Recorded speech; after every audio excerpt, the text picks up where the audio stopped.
ख्वाबों के घरौंदे पर बिल्डर्स के झूठे वादों की मार और मनमानी अब बीते वक्त की बात हो गई। नोएडा में यूपी अपार्टमेंट एक्ट लागू हो गया है। इसका मतलब यह है कि निर्माणाधीन प्रोजेक्ट में बिल्डर्स अब ग्राहकों की मंजूरी के बगैर कोई बदलाव नहीं कर पाएंगे। उन्हें प्रोजेक्ट का तमाम ब्यौरा अथॉरिटी और ग्राहकों को मुहैया कराना होगा। यूपी अपार्टमेंट एक्ट से नोएडा वासियों को और क्या-क्या फायदे होंगे, देखते हैं ये रिपोर्ट। बिल्डर्स की मनमानी पर लगेगी रोक। बिल्डर्स की वादा खिलाफी से बचेंगे लोग। यूपी अपार्टमेंट एक्ट के फायदे हैं अनेक। फ्लैट बुक करवाते वक्त ब्रोशर में आपको एक आदर्श प्रोजेक्ट की तस्वीर दिखाई जाती है। हरे रंग का इतना इस्तेमाल होता है कि लगता है वाकई फ्लैट के चारों ओर ग्रीनरी ही नजर आएगी। कुछ इसी तरह की उम्मीदों के साथ ग्राहक कंस्ट्रक्शन के साथ ही घर की किश्त चुकाते जाते हैं और घर के सबसे हसीन सपने के पूरे होने का इंतजार करते रहते हैं। इनकी हसरतों पर पहला वार तब पड़ता है जब FAR में बढ़ोतरी का बहाना करके डेवलपर बिल्डिंग की ऊंचाई बढ़ा देते हैं। FAR के असर से बिल्डिंग की ऊंचाई को डेवलपर्स बढ़ा देते हैं। FAR यानी खाली जगह और निर्माण का अनुपात। हालांकि अतिरिक्त FAR खरीदने पर बिल्डिंग की ऊंचाई बढ़ाना गैर कानूनी है। इसके अलावा कॉमन एरिया में नए टावर खड़े कर दिए जाते हैं। फ्लैट बेचते वक्त जहां लोगों को खुली जगह दिखाई जाती है, वहां पर नए टावर खड़े होने से रहने का मजा ही खराब हो जाता है। प्रॉपर्टी के जानकार भी मानते हैं कि FAR का ज्यादातर मामलों में गलत इस्तेमाल किया जाता है। की रेपुटेशन है, कुछ ऐसे जिनकी रेपुटेशन नहीं है। अगर हमने रेपुटेशन को बदस्तूर कायम रखना है और अपने बायर्स को अपनी रेपुटेशन से अवगत कराना है, तो डेफिनेटली हमको सारी चीज़ों का पता होना चाहिए और हमको इम्प्लीमेंट करना चाहिए अपने हर प्रोजेक्ट में, जिससे कि कल को किसी भी तरह की कोई कंप्लेंट ना आए और हमारे जो बायर्स हैं वो मैक्सिमम हमारी तरफ ही आए। मनमानी, धोखाधड़ी, डेवलपर्स की ये सारी तिकड़में अब बीते वक्त का किस्सा हो सकती है।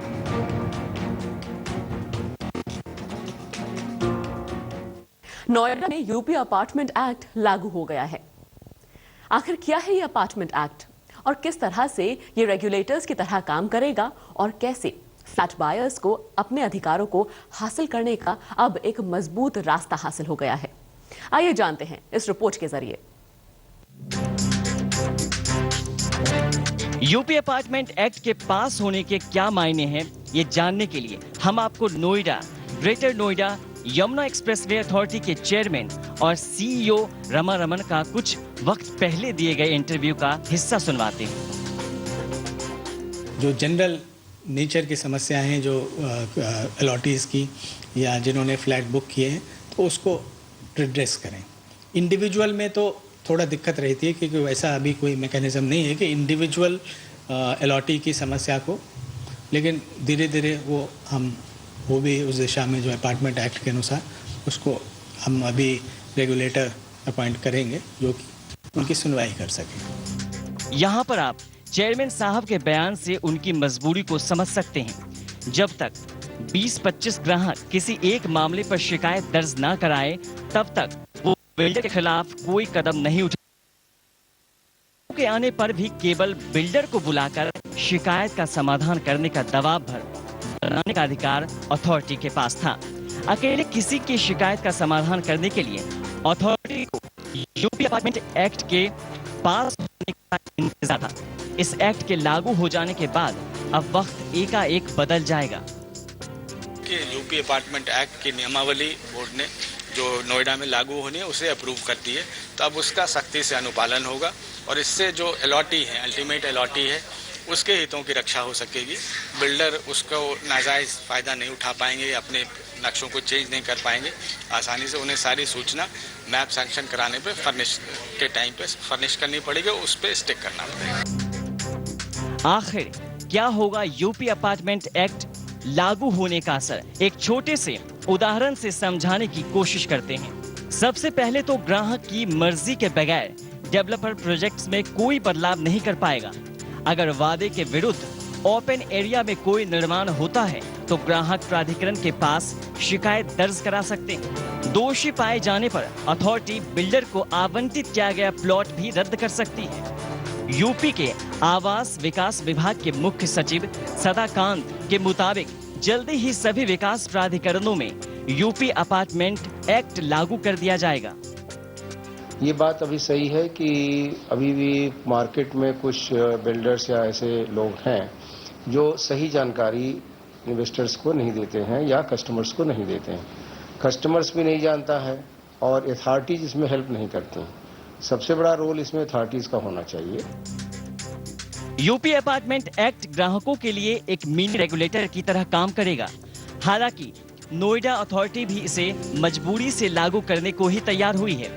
इलाहाबाद हाई कोर्ट से फटकार खाने के बाद इसे लागू करने का खाका तैयार किया गया है। नोएडा प्राधिकरण ने यूपी अपार्टमेंट एक्ट 2010 की संशोधित नियमावली को लागू कर दिया है। इस हिसाब से ये एक्ट 2011 में लागू हो जाना चाहिए था, लेकिन इसे ठंडे बस्ते में डाल दिया गया था। नोएडा अथॉरिटी ने यूपी सरकार की नियमावली में मामूली बदलाव किए हैं। नोएडा अथॉरिटी की बोर्ड बैठक में एक्ट को पास करके शासन के पास भेज दिया गया है। यूपी अपार्टमेंट एक्ट के लिए नोडल अधिकारी नोएडा सीईओ को बनाया गया है। इस एक्ट को लागू करने का दबाव तब बढ़ा जब नोएडा सेक्टर 93A में सुपर प्रोजेक्ट को लेकर विवाद खड़ा हो गया। इस मामले में अथॉरिटी पर गलत मंजूरी देने और ग्राहकों के हितों की अनदेखी करने का आरोप भी लगा था। यूपी अपार्टमेंट एक्ट के फायदों और लागू होने की कहानी इस रिपोर्ट के माध्यम से हमने आपको समझाने की कोशिश की। आखिर और किस किस तरह से यूपी अपार्टमेंट एक्ट ग्राहकों के हित की देखरेख करेगा और साथ ही लोगों की इस पर क्या राय है, आइए जानते हैं। यूपी अपार्टमेंट एक्ट के लागू हो जाने से ग्राहकों और निवेशकों में खुशी की लहर दौड़ गई है। अब तक बिल्डर्स की शर्तों के आगे बेबस ग्राहक अथॉरिटी से भी नाउम्मीद थे, क्योंकि अथॉरिटी के पास बिल्डर्स के खिलाफ कार्रवाई करने के अधिकार ही नहीं थे। यूपी अपार्टमेंट एक्ट नोएडा के रेजिडेंट्स को, खास करके जो नए यहाँ पे आ रहे हैं, जो फ्लैट्स बुक करा रहे हैं या वो बिल्डर्स के पास जाके अपने रहने की कर रहे हैं, नोएडा ये सोच के कि भी नोएडा में सुकून से अच्छी जगह मिल जाएगी, उनके लिए एक बहुत बड़ी राहत है। अब तक बिल्डर यहाँ पे मनमानी करते थे और एक एक फ्लैट, ये भी केस सुनने में आया कि फ्लैट 3-3 4 लोगों को बेचते। देखिए, यूपी अपार्टमेंट एक्ट का बेनिफिट बहुत ज़्यादा है। इससे कस्टमर्स को काफ़ी रिलीफ मिलता है और बिल्डर्स की तरफ भी एक लगाम कसने का एक अच्छा मौका है। लेकिन हम लोगों का मानना है, जैसे प्रेसिडेंट चल रहा है, जिस तरह से हम देख रहे हैं मार्केट के अंदर, ये एक्ट्स तो बड़े ज़्यादा आ जाते हैं, लेकिन इनको लागू करना, इनके प्रावधानों को इम्प्लाई इन लोगों के ऊपर लगाना, ये मुश्किल होता चला है। अब हालात बदल गए हैं। डेवलपर्स की जवाबदेही अब तय हो गई है। अब हम आपको विस्तार से बताते हैं कि आखिर यूपी अपार्टमेंट एक्ट लागू हो जाने से किस तरह से ग्राहकों के हितों की रक्षा हो सकेगी। बिल्डर्स को प्रोजेक्ट के बारे में सारी जानकारी फॉर्म ए में भरकर प्राधिकरण को देनी होगी। इसमें open area, common area, flat और टावर की संख्या, खाली जमीन, सबकी विस्तार से जानकारी होगी। निवेशकों को फॉर्म बी में सारी जानकारी भरकर प्राधिकरण को देनी होगी। इसमें बिल्डर्स की तरफ से किए गए वादे का विवरण होगा। बिल्डर और निवेशक के बीच रजिस्टर एग्रीमेंट होगा। बिल्डर को प्रोजेक्ट का नक्शा प्राधिकरण को देना होगा। बिल्डर प्रोजेक्ट में बदलाव कम से कम 51% निवेशकों की लिखित सहमति पर ही कर सकता है। निवेशकों का रेजिडेंट वेलफेयर एसोसिएशन बनाया जाएगा। इसका पंजीकरण भी होगा। वह प्राधिकरण के संपर्क में रहेंगे। फ्लैट देने में देर होने पर बिल्डर के खिलाफ प्राधिकरण कार्रवाई कर सकता है। अब निवेशक प्राधिकरण में इसकी शिकायत कर सकते हैं। बिल्डर प्रोजेक्ट के रेट में बढ़ोतरी नहीं कर सकता है। ग्राहकों को उनके अधिकार देने की इस पहल को RWS की एसोसिएशन कॉनरवा ने ग्राहकों के अधिकार की बड़ी जीत बताया है। UP apartment act Uttar Pradesh सरकार द्वारा 2010 में पारित किया था और जिसके संबंध में अधिसूचना 15 मार्च 2010 को हो चुकी थी। जब उत्तर प्रदेश सरकार ने यूपी अपार्टमेंट एक्ट पास कर दिया और उसको लागू करने के लिए अधिसूचना जारी कर दी, तो मेरे हिसाब से तो यूपी अपार्टमेंट एक्ट पूरे उत्तर प्रदेश में उसी समय लागू हो जाना चाहिए था। प्राधिकरण द्वारा ये कहना है कि हम अब लागू कर रहे हैं, क्या ये प्राधिकरण का ऑप्शन है कि वो उसको लागू करें ना करें? स्टेट गवर्नमेंट के कानून को प्राधिकरण मानने से मना कर सकता है? ब्रोकर्स के रजिस्ट्रेशन पर पहल करने के बाद सरकार का ये कदम वाकई सराहनीय है। जानकार मानते हैं कि इन सारे कदमों से इस मार्केट में पारदर्शिता बढ़ेगी और निवेशकों का भरोसा प्रॉपर्टी बाजार पर और बढ़ेगा। इस एक्ट के लागू होने से ग्राहकों को बहुत फ़ायदा मिलेगा। इससे बिल्डर अपनी मनमानी नहीं कर पाएंगे। ग्राहकों को अपने प्रोजेक्ट के बारे में जानने की पूरी आज़ादी रहेगी। अगर कोई बिल्डर उनकी सुनवाई नहीं करता, पूरी तरह से उनको बात को नहीं समझता, तो उनको ये अच्छा फोरम मिल गया है अपने समस्याओं पर निवारण करने का। तो इस तरह से एक तरह से ट्रांसपेरेंसी आ जाएगी कंस्ट्रक्शन के काम में। नोएडा में लागू किए गए इन कदमों के बाद अब सबकी निगाहें केंद्र सरकार की ओर लगी हुई हैं। उम्मीद है कि अगला और सबसे बड़ा कदम रियल एस्टेट रेगुलेटर बिल के लागू होने के तौर पर सामने आएगा। रियल एस्टेट रेगुलेटर के आते ही प्रॉपर्टी बाजार में होने वाली तमाम धोखाधड़ियों पर लगाम लग सकेगा। यूपी अपार्टमेंट एक्ट के तमाम फायदों को हमने आपको विस्तार से बताया। ये कदम निवेशकों के लिहाज से बेहद फायदेमंद साबित होगा, लेकिन नोएडा अथॉरिटी ने जमीन की कीमतों में बढ़ोतरी करके एक गैर जरूरी कदम उठाया है। जमीन की कीमतें बढ़ने से क्या होगा प्रॉपर्टी बाजार पर असर, दिखाएंगे आपको, लेकिन एक छोटे से ब्रेक के बाद। नोएडा अथॉरिटी ने एक तरफ यूपी अपार्टमेंट एक्ट लागू करके निवेशकों में एक नया जोश भर दिया है, तो दूसरी ओर जमीन की कीमतों में इजाफा करके मंदी के माहौल में निवेशकों, डेवलपर्स और यूजर्स को मायूस कर दिया है। जमीन की कीमतों में बढ़ोतरी के बाद नोएडा में प्रॉपर्टी खरीदने की चाहत रखने वालों की जेब को ज्यादा ढीला होना पड़ेगा।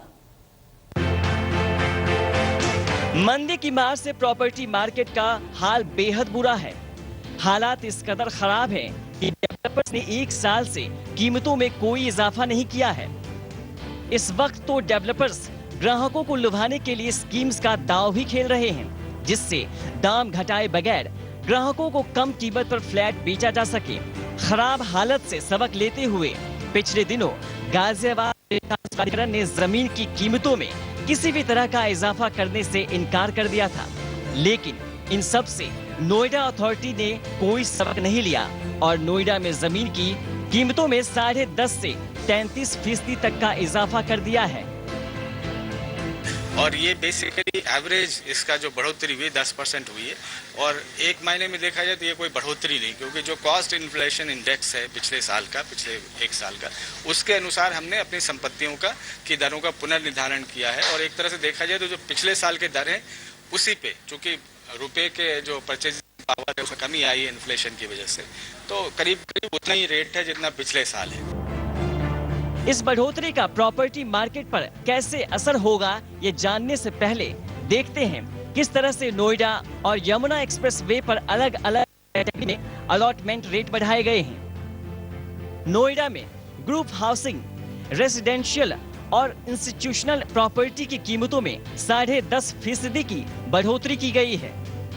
इंडस्ट्रियल लैंड का अलॉटमेंट रेट 7.8% बढ़ा दिया गया है। कॉमर्शियल जमीन की कीमतों में किसी भी तरह की बढ़ोतरी नहीं की गई है।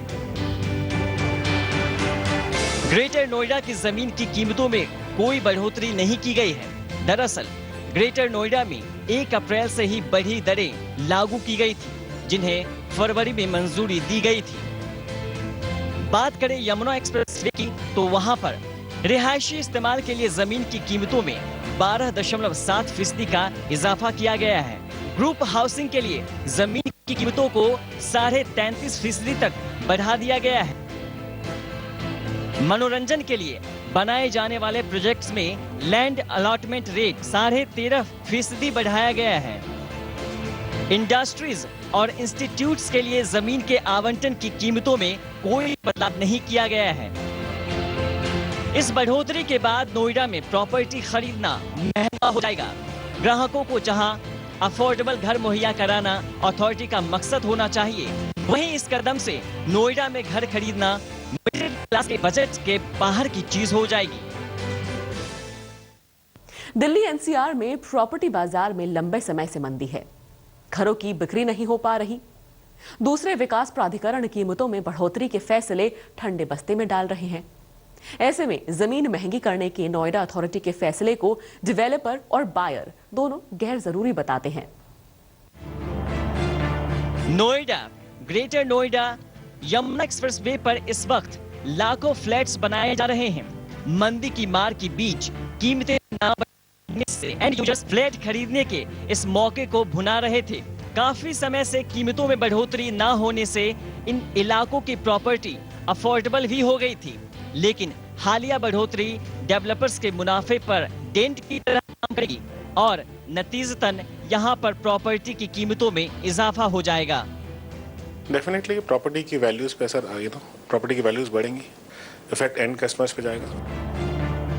दिल्ली एनसीआर में जहां प्रॉपर्टी की कीमतें काफी समय से काबू से बाहर हो गई थी, वहीं नोएडा के कई इलाके ऐसे थे जो ग्राहकों को हर बजट की प्रॉपर्टी मुहैया करा रहे थे।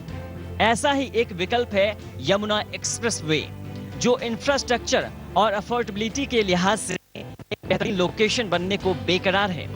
लेकिन लैंड अलॉटमेंट के रेट बढ़ने से ये इलाका भी अब अफोर्डेबल नहीं रह जाएगा।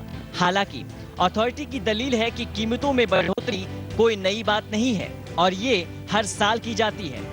इस साल लोकसभा चुनावों की वजह से इसमें देरी हो गई। जमीन की कीमतों और महंगाई को देखते हुए ये कदम उठाना जरूरी था। हर साल फाइनेंशियल ईयर के शुरू में ये एजेंडा रखा जाता है, जो कि चुनाव थे इस वजह से आचार संहिता के कारण अप्रैल में नहीं बोर्ड मीटिंग हो सकी थी और नहीं रखे जा सके थे। तो सबसे ज़रूरी मुद्दा तो यही था कि हमने अपनी संपत्तियों की दरों को पुनर्निर्धारित किया है। इस पर प्रॉपर्टी एक्सपर्ट्स की दलील है कि अथॉरिटी को पहले मार्केट सेंटिमेंट्स में सुधार आने का इंतजार करना चाहिए था और उसके बाद ही बढ़ोतरी का फैसला करना चाहिए था। नोएडा की तमाम आरडब्ल्यूएस अथॉरिटी के इस फैसले का विरोध कर रही है।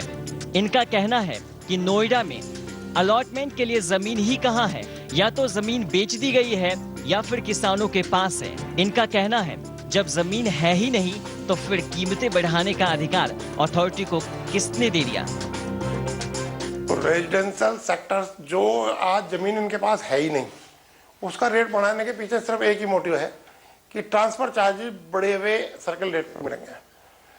या तो उन सेक्टरों में रेट बढ़ाना या नए रेट फिक्स करना कि जो नए इनके पास जमीन है जिसको इनको अलॉटमेंट करनी है। पुराने सेक्टरों में इनके पास जमीन तो है नहीं, तो रेट बढ़ाने का औचित्य क्या है? सिर्फ एक ही नजरिया आता है कि जो लोग रीसेल करके ट्रांसफर करते हैं तो उस पर ट्रांसफर चार्ज बढ़ाते हैं, तो गलत है। दरअसल इस बेवजह की बढ़ोतरी से property transfer, registry, stamp duty charge से खरीदारों की जेब हल्की हो जाएगी। इस तरह इंडस्ट्रियल लैंड के दाम बढ़ने से वहां पर भी महंगाई का असर होगा। इंडस्ट्रियल एसोसिएशन ने भी अथॉरिटी के इस फैसले पर विरोध जताया है। देखिए, नोएडा का इंडस्ट्रियल रेट बढ़ाना एक ये बड़ा दुर्भाग्यपूर्ण है। कभी भी कोई इंडस्ट्रीज जब आता है तो कम बजट या कम पैसा ज़मीन के ऊपर खर्चता है, मैक्सिमम पैसा वो लगाता है अपने प्लांट एंड मशीनरी के ऊपर। नोएडा एक औद्योगिक शहर है। जब 1976 में इसकी स्थापना करी गई तो सिर्फ इसका मूल रूप यही था कि यहाँ पे उद्योग आएंगे। धीरे धीरे प्राधिकरण यहाँ पे बिल्डर्स ले आया, कॉमर्शियल ले आया, आईटीज ले आया। वो भी अच्छी बात है शहर के डेवलपमेंट के लिए, पर रेट उसी के अकॉर्डिंगली यहाँ पे भी बढ़ाता चला गया। आज जो रेट बढ़ाए गए हैं उससे इंडस्ट्री में जो नया एंटरप्रेन्योर आ रहा होगा वो 6 बार सोचेगा कि मैं अफोर्ड कर सकता हूँ कि नहीं कर सकता। कीमतों में बढ़ोतरी से सबसे बुरा असर सेकेंडरी मार्केट पर होगा। जमीन की कीमतों में बढ़ोतरी से रजिस्ट्री करवाना महंगा हो जाएगा, जिससे रीसेल के बाजार पर काफी असर पड़ता है। कुल मिलाकर कहा जा सकता है कि अगर अथॉरिटी ने नोएडा की जरूरतों को समझा होता तो वो जमीन के दाम बढ़ाने का फैसला कभी नहीं लेती। महामंदी के इस माहौल में आम ग्राहकों के साथ ही डेवलपर्स के लिए भी ये फैसला एक जोरदार झटके की तरह है। आदित्य के राणा, दिल्ली आज तक।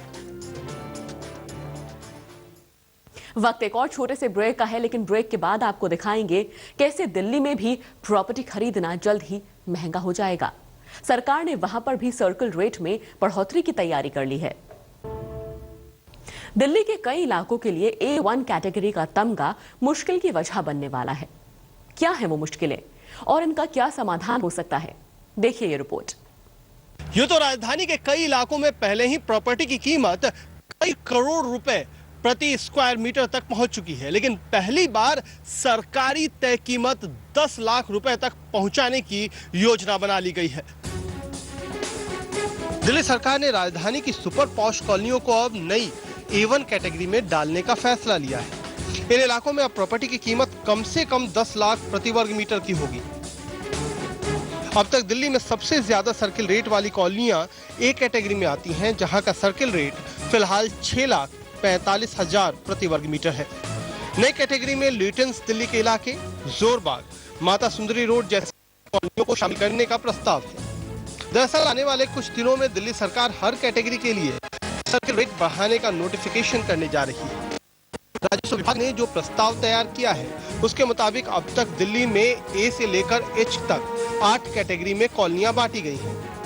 नई कैटेगरी यानी A1 कैटेगरी बनने के बाद दिल्ली में कॉलोनियों की कुल 9 कैटेगरी हो जाएंगी। अलग अलग कैटेगरी में 18% से लेकर 100% तक सर्किल रेट बढ़ोतरी का प्रस्ताव तैयार किया गया है। इससे पहले जब भी सर्किल रेट बढ़ाए जाते थे तब A कैटेगरी में रेट सबसे ज्यादा बढ़े, लेकिन सरकार के सूत्रों की माने इस बार सबसे ज्यादा बढ़ोतरी B और C कैटेगरी में होने वाली है। रिहायशी इलाकों में बढ़ोतरी बस यहीं तक सीमित नहीं है, बल्कि जिन सड़कों को कमर्शियल या मिक्स्ड लैंड यूज के लिए नोटिफाई किया गया है वहां सामान्य बढ़ोतरी के अलावा 20% सर्किल रेट और बढ़ाया जाएगा। रिहायशी कॉलोनियों के अलावा पहली बार खेती की जमीन के लिए भी सर्किल रेट कई गुना बढ़ाने का प्रस्ताव है। अब तक ऐसी जमीनों की खरीद फरोख्त के लिए कम से कम कीमत 54 लाख रुपए प्रति एकड़ की है, जिसे बढ़ाकर कम से कम 1.5 करोड़ और ज्यादा से ज्यादा 3 करोड़ प्रति एकड़ करने का प्रस्ताव तैयार किया गया है। यूं तो कैटेगरी के हिसाब से अलग अलग यानी 10 से लेकर 100% तक की बढ़ोतरी तय की गई है, लेकिन कमर टूटेगी तो मिडिल क्लास की, क्योंकि बीच वाली कैटेगरी के लिए 100% तक कीमतें बढ़नी तय मानी जा रही हैं। अब यह प्रस्ताव राजस्व विभाग ने तैयार कर वित्त विभाग को भेज दिया है, जहां से मुहर लगने के बाद उपराज्यपाल इसे मंजूरी देकर कानून की शक्ल दे देंगे। कैमरामैन अजय ठाकुर के साथ दिल्ली आज तक। इस खास पेशकश में फिलहाल बस इतना ही। रुकेंगे एक ब्रेक के लिए, लेकिन ब्रेक के बाद देखिए दिल्ली टॉप 10।